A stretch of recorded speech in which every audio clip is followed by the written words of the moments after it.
Good afternoon. This is Chris Rogers from NYSERDA, and welcome everyone to the Q1 PON 3414 Pre-Development Program Quarterly Webinar Series. Apologize to everyone who's heard me make that introduction a few times. Dylan, if you can hear me and you're not experiencing technical difficulties, could you please kick off the recording function, or you can assign that to me as host and I'll do that. A quick housekeeping notes before we get everything started. We post a recording of these webinars on the program website for the pre-development program, as well as the presentation slides. And so if you have any colleagues that are interested in the program, they will be able to view a recording of this presentation after the fact, as well as review the slides and the content and the links that are contained within them. We have muted all participants, and so you won't be able to speak up during the webinar, but we do encourage participation via the chat function, which you should see available if you're on a computer or on your phone, where you're able to ask questions either directed at the panelists themselves or for the entire audience. And we would encourage you to add questions that are relevant to the pre-development program throughout, and we will attempt to answer all of those, provided that there is time in the end during the Q&A session. And so I'm just going to give this just 1 second, see if I can get this recording started. Hey Chris, it should be recorded. I hit the button. Great, sounds good. All right.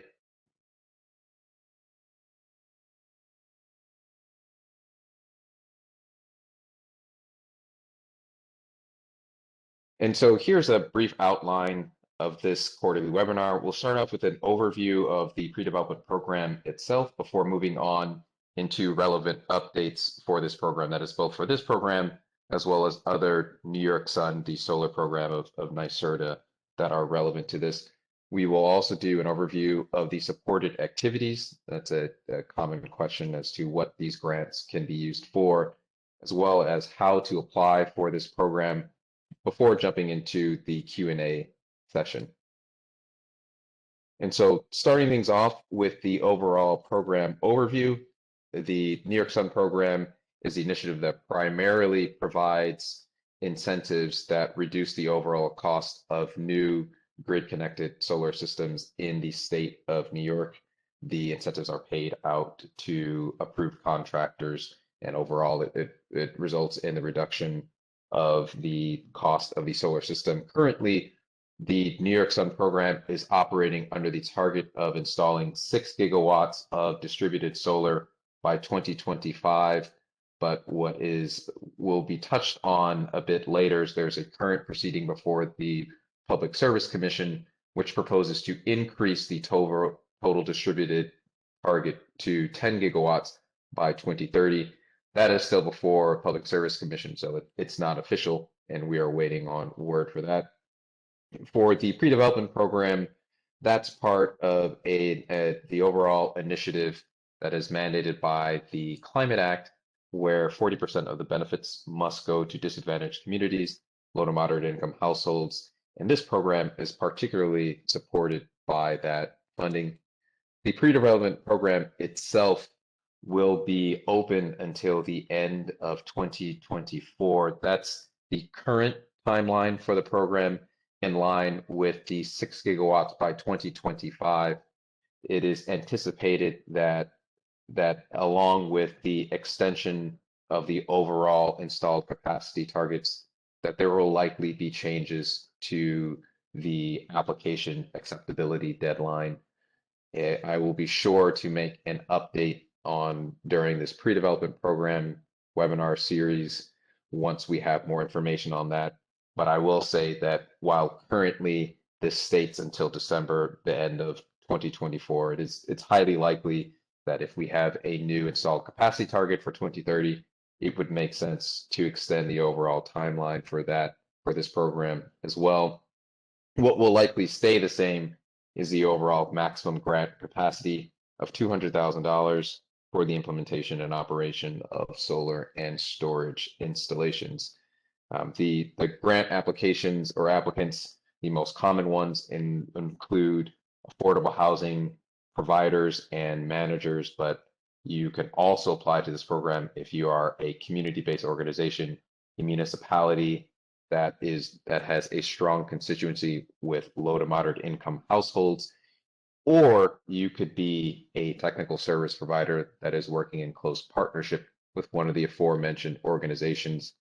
What is one of the unique factors about this program is that it is also available in PSEG Long Island territory. What is not necessarily clear in the solicitation is that grants are also eligible in municipal electric service territory regions as well. Moving on, the applications are reviewed on a calendar quarterly basis, with the next major deadline coming at the end of this month, March 31st. I will state that while applications are generally reviewed on a calendar quarterly basis, depending on the volume of applications, that overall review process can be extended. And in the reverse side, NYSERDA has the option to review applications outside of that calendar quarterly schedule. In general, you should anticipate to submit applications by on this calendar quarterly, so end of March, end of June, end of September, end of December of the year. Following the submission of applications, there's an overall review process which may result in additional requests for clarification from the applicants themselves based on feedback from the review committee, and the final contracting occurs after that. And this next slide just provides a visual representation of what the submission, the rolling calendar quarterly submission process, what that looks like.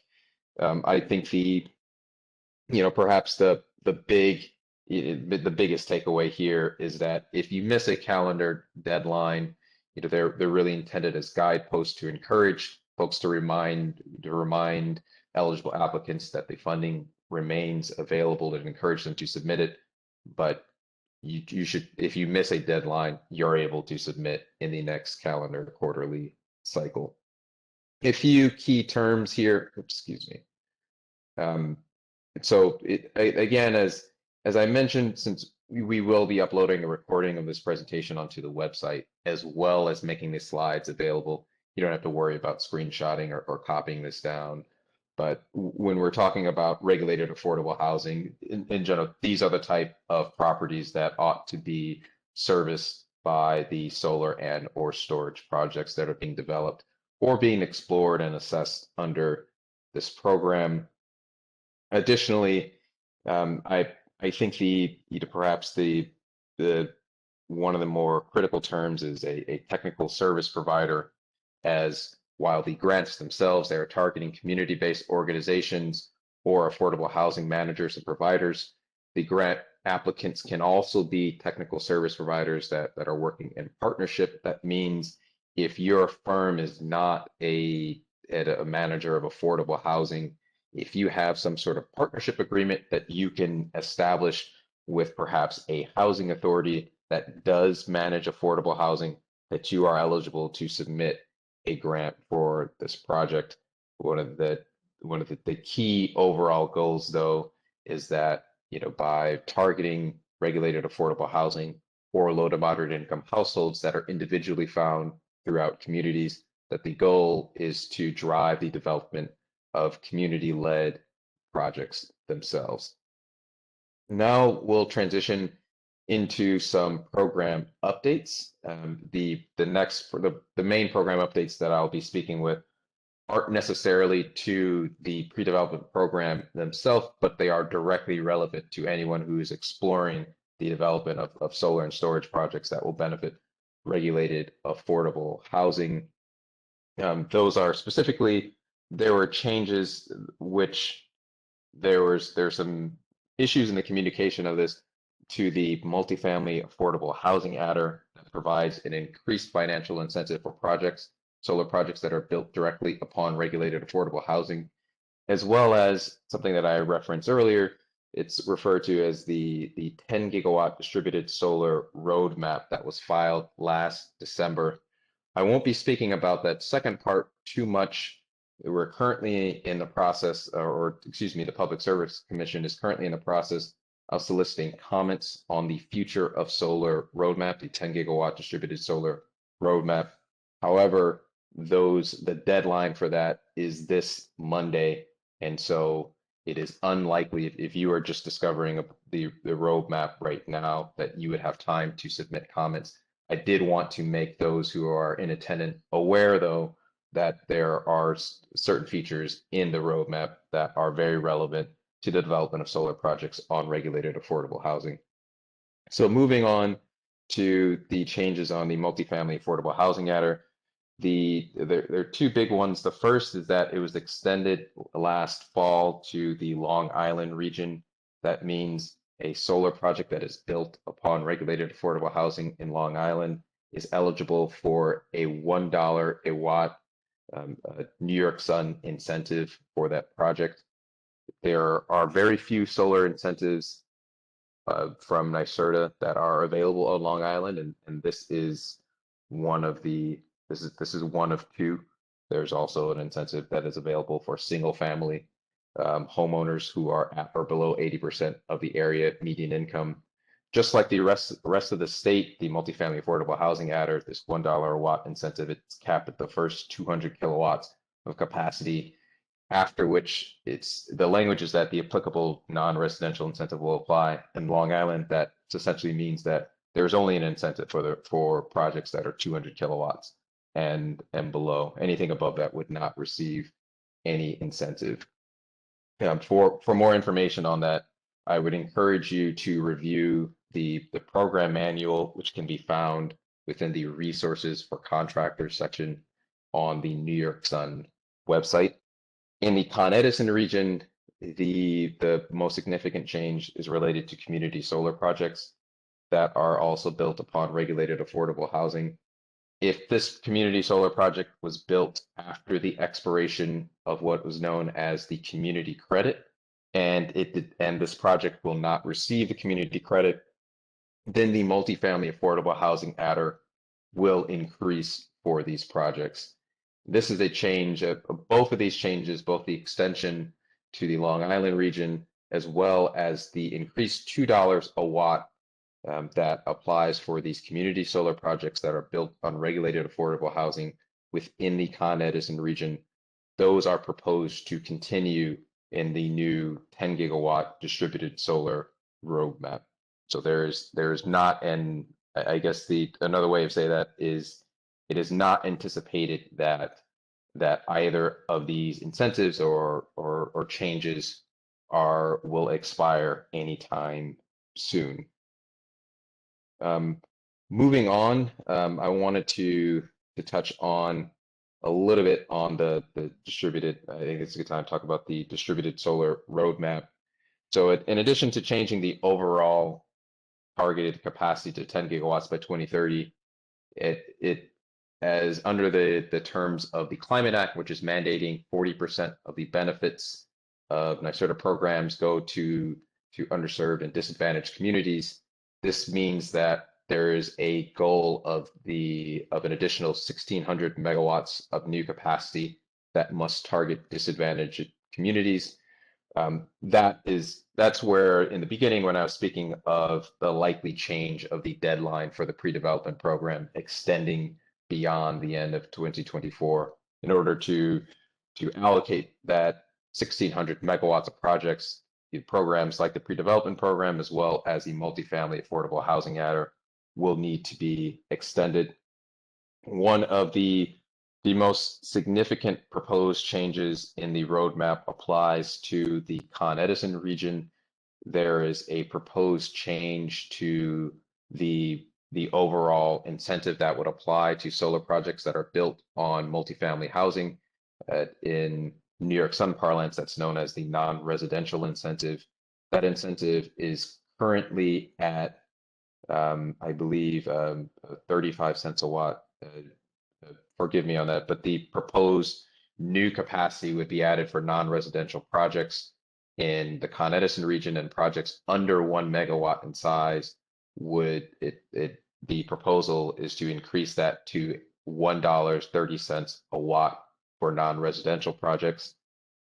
The Future of Solar Roadmap also, as I mentioned, it proposes to continue the $2 a watt that would apply for community solar projects that are built directly upon regulated affordable housing.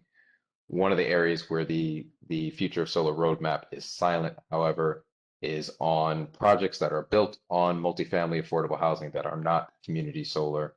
And so I will be sure to provide an update in the coming months once all of the comments are in on the roadmap, and eventually once we have a decision from the Public Service Commission, because that will, in a nutshell, the proposed minimum incentives for projects in Con Edison that are on affordable housing that could also might apply for grants under this program may receive a much larger New York Sun incentive. I'm gonna wrapping things up. The last update, this is more a refresher. I want to make sure that folks were aware that last summer NYSERDA introduced another new program that provides an added incentive for community solar projects that allocate capacity to low to moderate income households, affordable housing, and disadvantaged communities. These projects do not need to be physically sited upon regulated affordable housing. They must dedicate a minimum capacity to disadvantaged communities and low to moderate income households. It's called the Inclusive Community Solar Adder. In coordination with the launch of the Inclusive Community Solar Adder, the pre-development program, essentially we added minimum requirements for a project that will receive, if you have a community solar project that will receive the Inclusive Community Solar Adder, and that is also part of a grant application for the pre-development program, there are certain minimum requirements of savings and allocated project capacity in order to also be eligible for the pre-development program. And that's the information that's summarized here on the last two slides. These changes went into effect in June of last year, so this is not new information, but I'm presenting it here because I want to make sure that everyone is aware, in case there's overlap on funding that your team is applying for under the Inclusive Community Solar Adder, that you're aware that there are additional rules in order to be eligible for a grant under this program. So next up, I'm going to speak briefly or go through activities that are supported under the pre-development program. And again, we will make this information is contained within the solicitation summary, as well as it's summarized on the program website, and the slides from this will be available. So again, you don't need to copy this down. This information will be made available. But the list here, these are essentially the most common projects or excuse me, type of projects that we see under the grant program, and they are all eligible activities. Activities that are focused on organizing the overall, determining the business model for the project, conducting site or feasibility assessments, obtaining and identifying the right partners for a particular project, and as well as overall outreach and enrollment. These are all eligible activities for solar and storage projects that will be benefiting low to moderate income households under this grant program.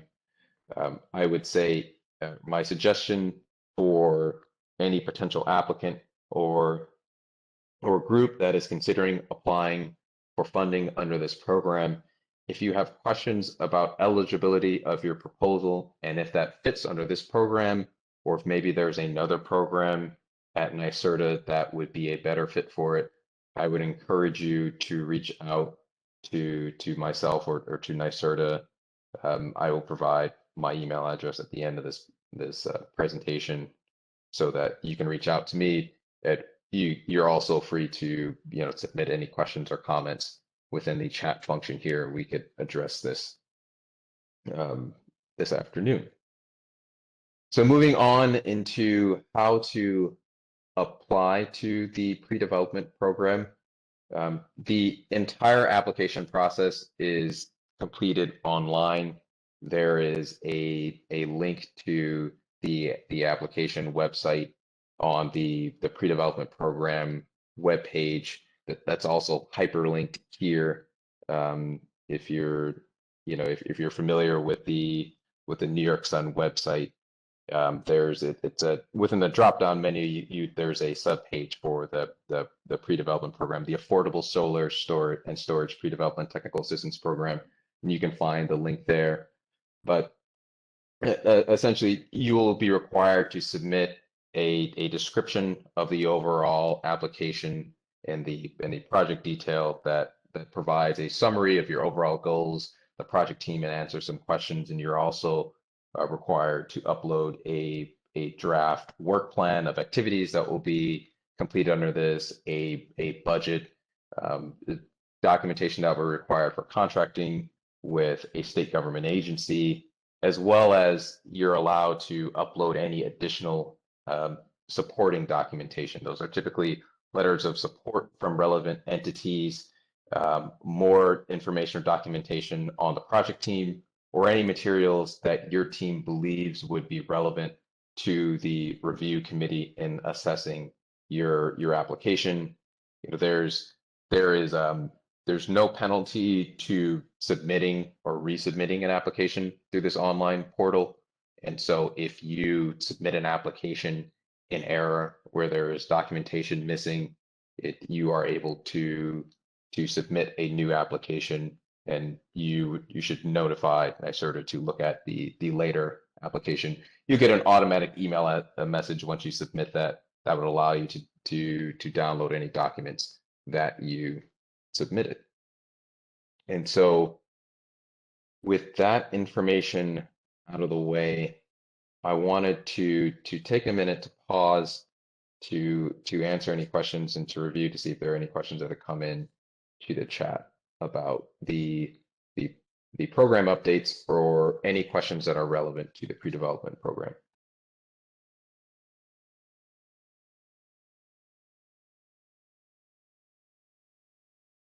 Chris, we have one question that came in. It's about basically if we have any updates for the co-design for community-led solar that we talked about in one of the roadmap webinars a couple or earlier at the beginning of February. And I can sort of answer that. Basically at this time, everything that we shared in the February 3rd webinar is as much info as we can give right now on the new program for community-led solar, but we will be announcing sort of more information about that later this year. And again, yeah, all that information about that program so far can just be found in that February 3rd webinar. Thanks, Dylan. And I guess it would be fair to say that we're still in the process of developing the co-design, and we're in the process of reaching out to relevant parties to let them know about updates.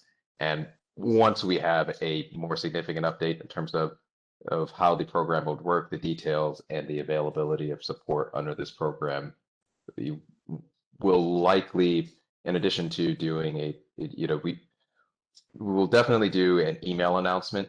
And so if you have signed up for the email announcements and you get emails from Solar Announcements, you'd see that notification there. And it's possible that we may do a separate presentation explaining more finer details, how that would work. But still in the process, I don't think there's a anticipated timeline of, I couldn't say a deadline of the end of the month that this will come out, but it's still working.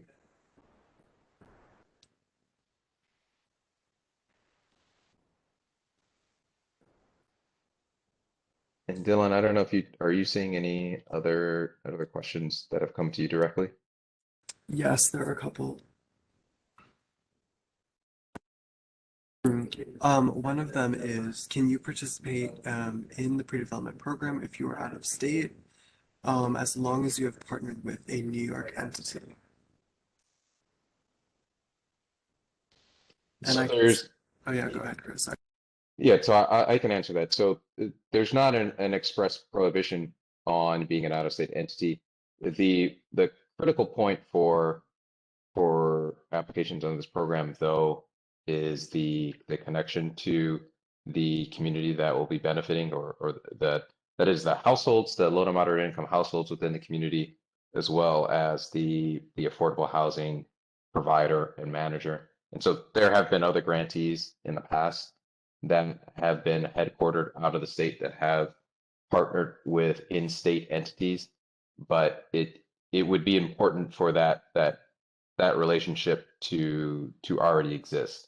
And so the pre-development program is not intended to support, I guess it wouldn't support basically business development or speculative activity of an entity trying to enter into New York and try to find the right partners. That partnership would need to exist. And if the organization that's part of that team is based out of state, then the key part is the in-state, or community or affordable housing organization that is also part of the application. And that's really the strength of the application is going to be assessed on that in-state partner and not maybe a technical service or other entity. I don't know if that answers the question. There's Dylan see another question that given that grants are up to 200,000, is there a relationship between the amount of kilowatts being proposed and the funding amount? For example, if a project will create 50 kilowatts, is that realistic to seek the full amount, or should the request be smaller? I would say that in the funding that is recommended for grant programs is intended to match the scope of the benefits of the project. And so while it is true that a 50 kilowatt project um, would likely have the amount of benefits that a project that is 50 kilowatts or smaller than one that is say 500 kilowatts is smaller.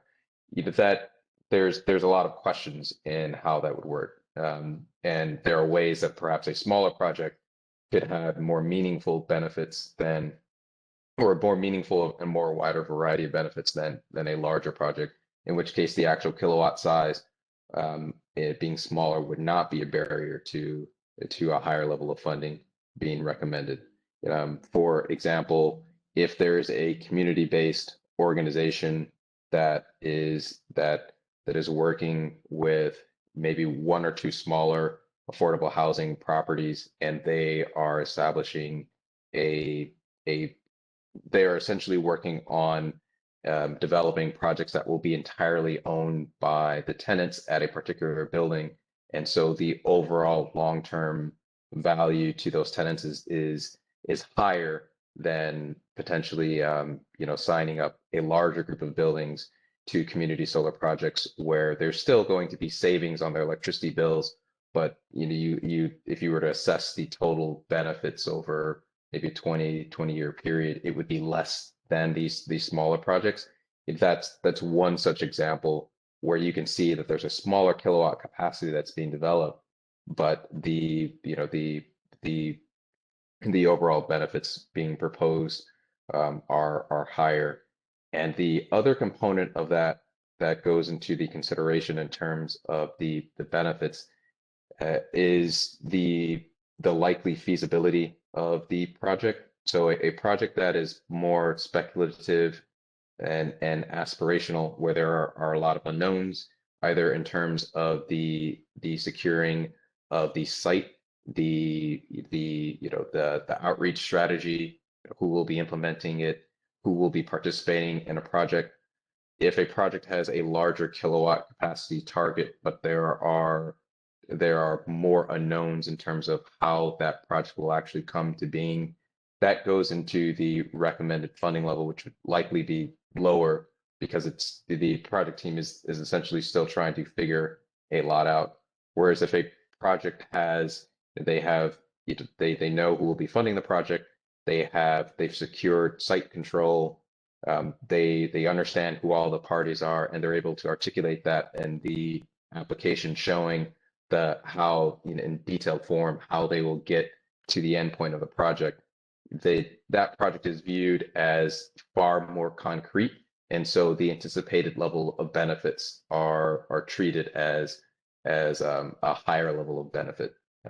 I realize that was kind of a long response, but essentially, to answer the question directly, a smaller kilowatt capacity, while it can result in a smaller funding award, it's really there's an entire project approach that goes into assessing what the benefits that are supposed to result from this solar and or storage project. Dylan, I think you mentioned there was maybe one other question, or maybe that was the same question. There is one more question. It loops in the ICSA. The question is, did this PON specify that LMI subscribers for a community project require a 15% savings to receive the ICSA?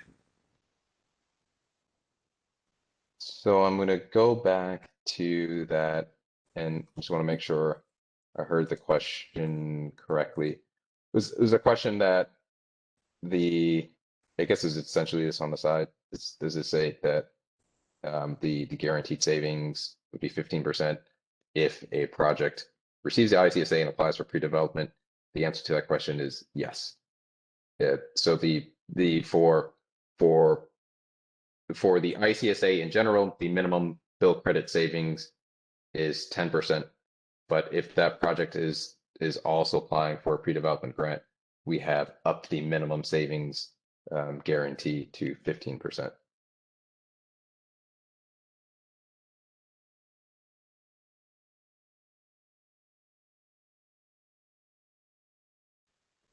That answers the question, Chris. And I don't see anything else on my side.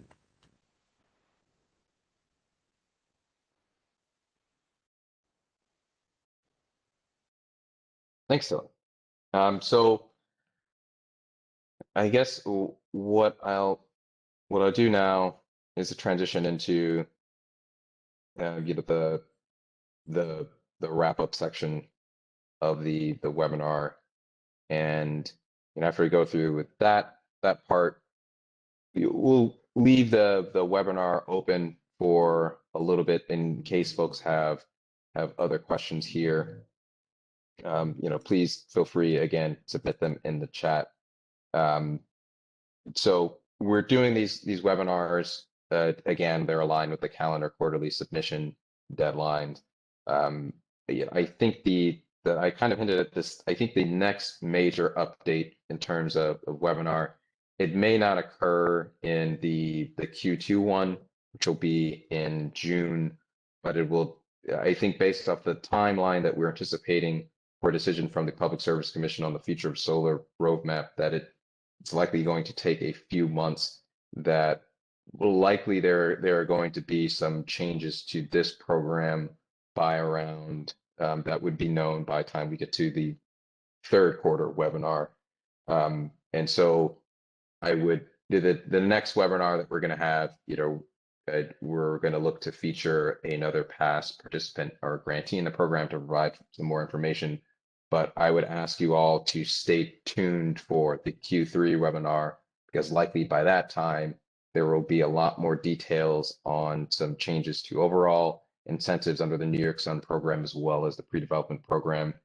In order to stay updated on that, if there is I would encourage you to sign up for the email notifications from us. Where I would say that we try not to be too spammy, but there's a lot of program changes that have been developed that are very relevant over the last year or so, with it following the Climate Act and with new capacity targets. And so there have been, and also with the massive scale of solar development in the state. And so if you sign up for the solar announcements, you will get it notified of any changes that occur. With that, I'm going to pause here and the webinar is going to stay live until around 1:45. And so for those who have any remaining questions, please submit those in chat. For everyone else, you know, thank you all for joining this quarterly webinar presentation, and for those who've submitted questions in there, and I hope that we're able to answer those. Please feel free to reach out to me. My email address is just my first and last name, christopher.rogers@nicerta.ny.gov. If you have any follow-up questions and you don't have time to, and they're maybe a bit longer, then we'll go in the chat function here. But we'll keep this open and see you all in a few months.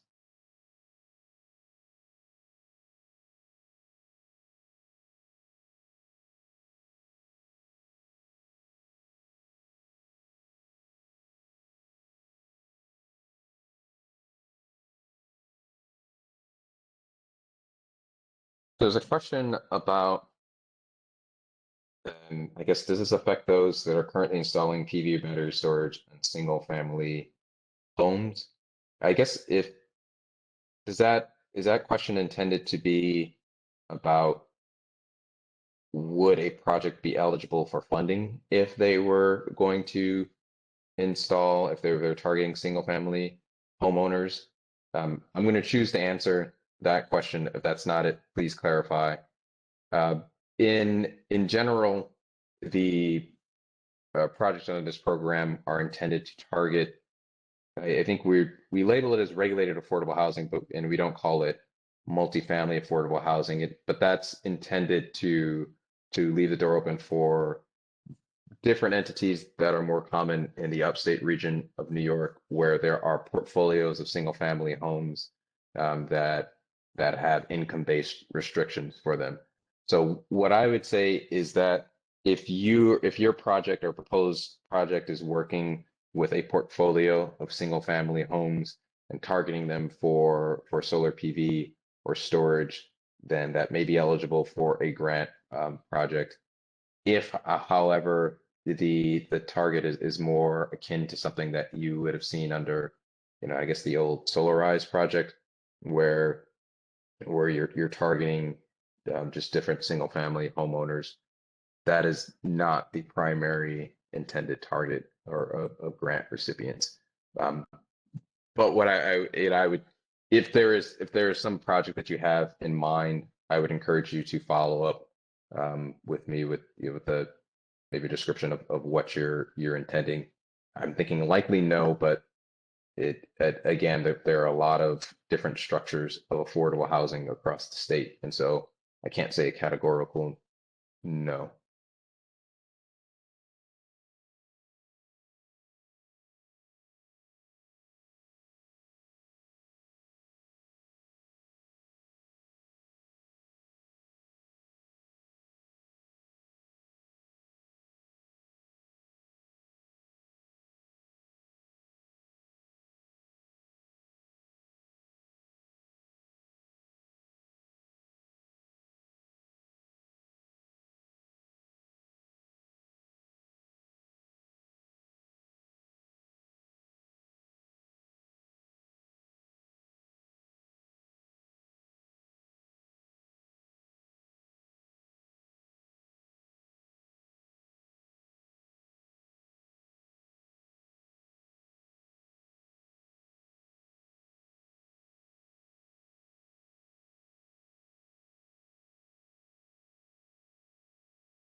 Hey Chris, I don't see any more incoming questions, so I think we're good to close out. Great. Sounds good. And thank you everyone for attending. Yes, thank you everyone. Have a good afternoon.